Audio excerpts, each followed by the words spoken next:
ఏ జీవితం ద్వారా నేను పరలోకం చేర్చుకుంటాడు అనే జయ జీవితాన్ని కూర్చున్నటువంటి నిశ్చయత మనం కలిగి ఉండాలి. ఆరవదిగా మనం చూస్తే దేవుని నడుపుదలను కూర్చిన నిశ్చయత. దేని గురించి అంటే మనందరినీ నడిపించేవాడు ఎవడు? దేవుడేనా? నడిపిస్తున్నాడా? అందులో సొంతం చెప్పుకున్నారు. ఒక అవకాశం ఇచ్చాడు దేవుడు మీకు. చెప్పండి, దేవుడు మిమ్మల్ని ఆయన నడిపిస్తున్నాడు అని నమ్మిన వారు స్తోత్రం చెప్పడానికి అవకాశం ఇచ్చాడు దేవుడు మీకు. చెప్పండి,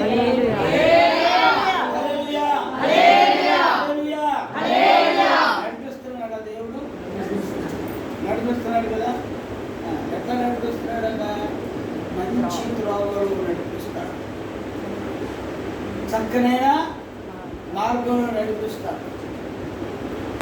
ఆయన మార్గములు తిన్ననివి, ఆయన మార్గములు మానవునికి మేలు చేసేవి, కృప అందించేవి. కృప వెంబడి కృపను పొందుకోవడానికి దేవుని నడుపుదలడు మనల్ని నిశ్చయత కలిగిన మనలను ఆయన నడుపుదల చేసి ఆయన నడిపించి మనలను ముందుకు నడిపిస్తున్నాడు. ఆయన నడిపించకపోతే మనం పడిపోతాం, గుడ్డివారం అయిపోతాం. మధ్యకాలంలో చిన్న చిన్న ఎత్తుల నుంచి పడిపోయి చచ్చిపోతున్నారు. బాత్రూమ్కి వెళ్ళి పడిపోయి చచ్చిపోయే వారు ఉన్నారు. ఉన్నారా లేదా? ఉన్నారు. కానీ మరి దేవుడు మనల్ని నడిపిస్తున్నాడు అంటే క్షేమం ఇచ్చి నడిపిస్తున్నవాడు దేవుడి స్తోత్రం. ఆయన నీతి మార్గములలో నడిపించే దేవుడు అయి ఉన్నాడు. ఆయన నీతి మార్గము మనకు ఒక నిశ్చయతను కలుగజేస్తుంది. ఆ నిశ్చయతలో మనం జాగరూకమై ఉండాలి. మన భవిష్యత్తు ఏడవదిగా మన భవిష్యత్తు జీవితంలో మరి ఆయన మనం పొందబోయే స్వాస్థ్యాన్ని గుర్తిన నిశ్చయత. ఇది చాలా ప్రాముఖ్యమైన నిశ్చయత. భవిష్యత్ జీవితంలో దేవుడు మనకి ఏమిస్తాడంట? పొందబోయే ఆయన ఒక స్వాస్థ్యం ఇవ్వబోతున్నాడు మనకి. దేవుని బిడ్డలకు వాగ్దానం చేశాడు. ఆ చేసినటువంటి వాగ్దానం కూర్చున్నటువంటి నిశ్చయత మనం కలిగి ఉండాలి. యోహాను సువార్త, మొదటి యోహాను సువార్త 3వ అధ్యాయం 2వ వచనం చివరిగా చివరి మాట 9:9. ప్రియులారా, దేవుని పిల్లలమై ఉన్నాము, మనమిక ఏమవుదుమో, ఏమైపోతానో.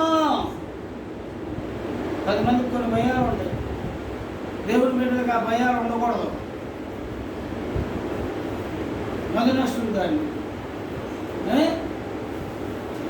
ఏంటో ఈ బతుకు చల్లకుండా అనుకోను. ఈ బతుకు మండిపోను, కాలిపోను. ఎన్ని తిట్టుకుంటారు? భవిష్యత్తులో వాళ్ళకి ఏం లేదు, విశ్వాసలే. భవిష్యత్తులో ఏం లేదు, వాళ్ళకి నిశ్చయత లేదు.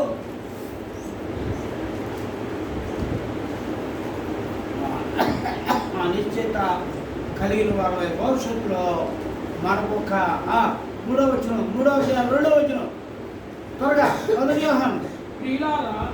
ఇప్పుడు మనము దేవుని పిల్లలమై ఉన్నాము. మర్చిపోవద్దు.